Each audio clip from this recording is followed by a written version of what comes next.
Hey Garden Fam, welcome back to The Sprout.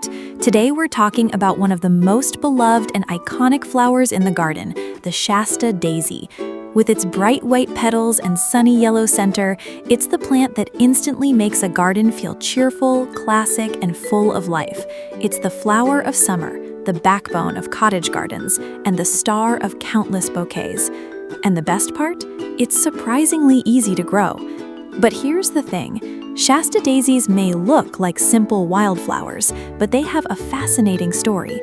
They're actually a hybrid created by the famous American horticulturist Luther Burbank in the 1890s. He crossed 4 different daisy species from Europe and Japan to create a plant with larger flowers, sturdier stems, and a longer bloom time than its wild relatives.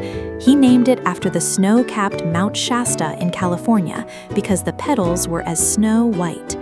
In this video, I'll teach you everything you need to know: how to plant, how to water, how to fertilize, how to prune, how to divide, and how to keep your Shasta daisies blooming all summer long, plus common problems and the best varieties for your garden.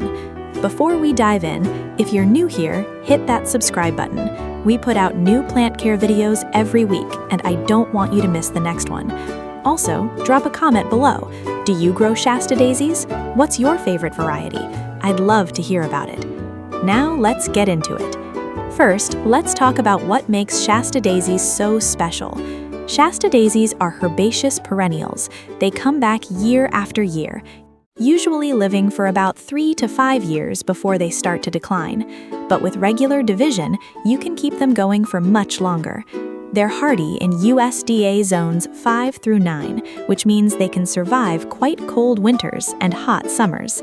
The plant itself forms a clump of dark green, serrated leaves that stay evergreen in milder climates. From early summer to late fall, it produces sturdy flower stems that can reach heights from a few inches to a whopping 4 feet, depending on the variety. The flowers are classic daisies, white petals, called ray florets, surrounding a bright yellow center, called the disc florets. They can be single, semi-double, or fully double, and they range in size from 2 to almost 5 inches across. Now let's talk about the different varieties. There are dozens to choose from, and they come in all shapes and sizes. Becky is one of the most popular. It's tall, reaching up to 4 feet, with large 3-inch flowers. It's resistant to fungal rot and leaf spot. Alaska has sturdy stems that don't need staking. Snow Lady is a fast grower that blooms the first year from seed. Snowcap is a dwarf variety, perfect for containers, growing less than a foot tall. Crazy Daisy has frilly, ribbon-like petals that are absolutely charming. Banana Cream opens as bright yellow and fades to cream. It's a unique twist on the classic white. Real Dream opens pale yellow and fades to white. Cobham Gold has a soft buttercream color, and Broadway Lights have flowers that change from bright yellow to pale yellow to white as they age. Now let's start with sun requirements. Shasta daisies need full sun for the best flowering. They need at least 6 hours of direct sunlight every day. In too much shade, they'll get leggy, produce fewer flowers, and be more prone to disease. In very hot climates, a little afternoon shade can help, but morning sun is essential. So find your sunniest spot. That's where Shasta daisies belong. Now let's talk about soil. This is critical. Shasta daisies need well-draining soil. They absolutely hate wet feet. Poorly draining soil, especially in winter, can be fatal. The roots will rot and the plant will die. If you have heavy clay soil, amend it with compost, grit, or sand to improve drainage. They prefer average, dry to medium soil that's moderately fertile. The ideal pH is neutral to slightly alkaline, but they're quite adaptable. Now let's talk about planting. The best time to plant Shasta daisies is in spring, after the last frost. You can also plant in early autumn. Dig a hole twice as wide as the root ball. Place the plant at the same depth it was growing in its pot. Backfill with soil, water thoroughly, and mulch. Space plants according to their mature size. Smaller varieties need about 1 to 2 feet between plants. Taller varieties need a bit more space for air circulation. Now let's talk about watering. Water regularly during the first year to help the roots establish. After that, Shasta daisies are moderately drought tolerant. Water deeply once a week during extended dry spells. In normal weather, you don't need to water at all. The most important thing is to avoid overwatering. Soggy soil is the #1 killer. Water at the base of the plant, not overhead, to keep the leaves dry and reduce the risk of fungal disease. Now let's talk about fertilizing. Shasta daisies are not heavy feeders, but they benefit from a little food. In early spring, apply a thin layer of compost around the base. You can also use a slow-release balanced fertilizer. For container plants, use a water-soluble fertilizer monthly during the spring and summer. Don't over-fertilize.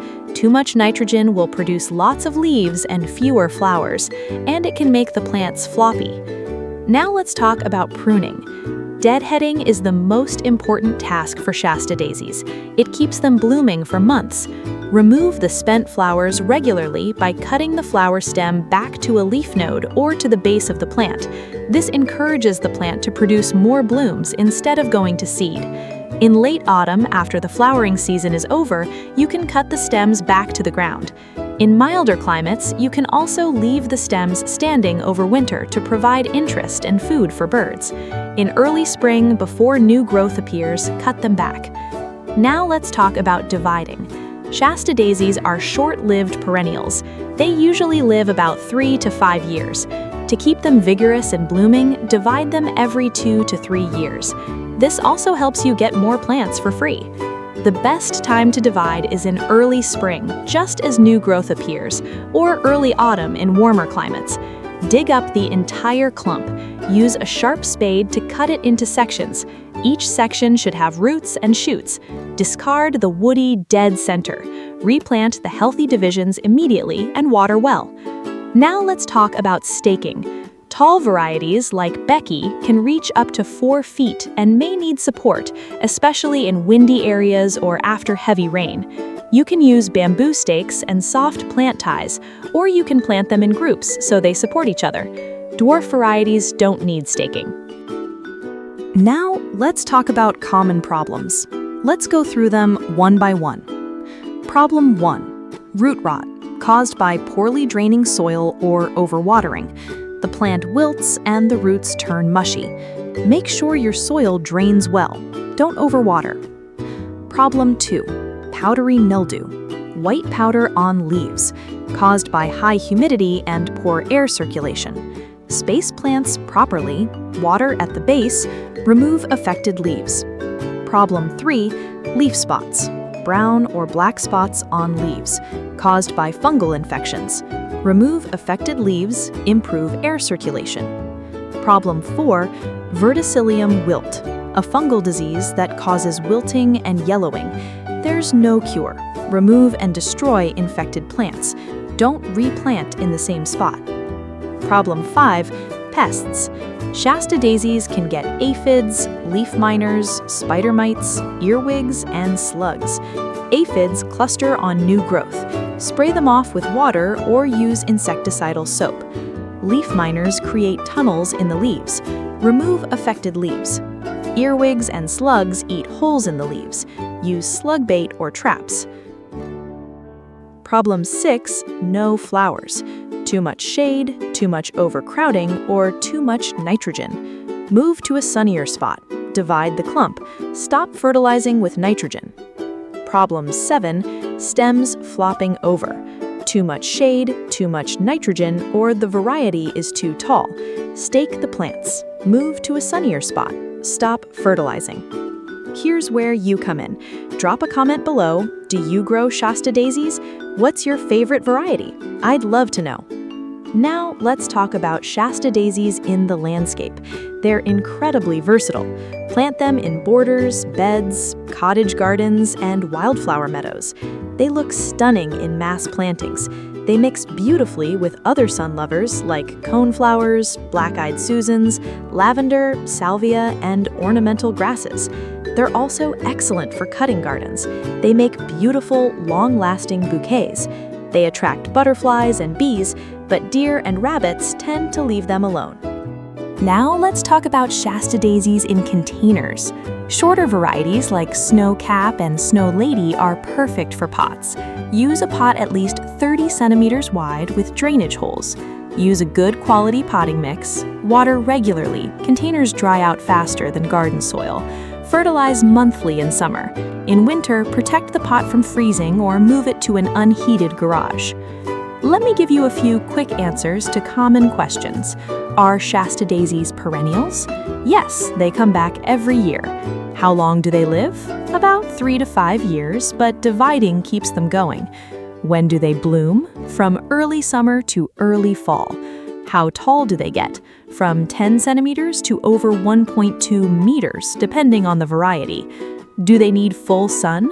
Yes, at least 6 hours daily. Can I grow them from seed? Yes, but they'll bloom the second year. Can I divide them? Yes, every 2 to 3 years in spring. Let's wrap everything up.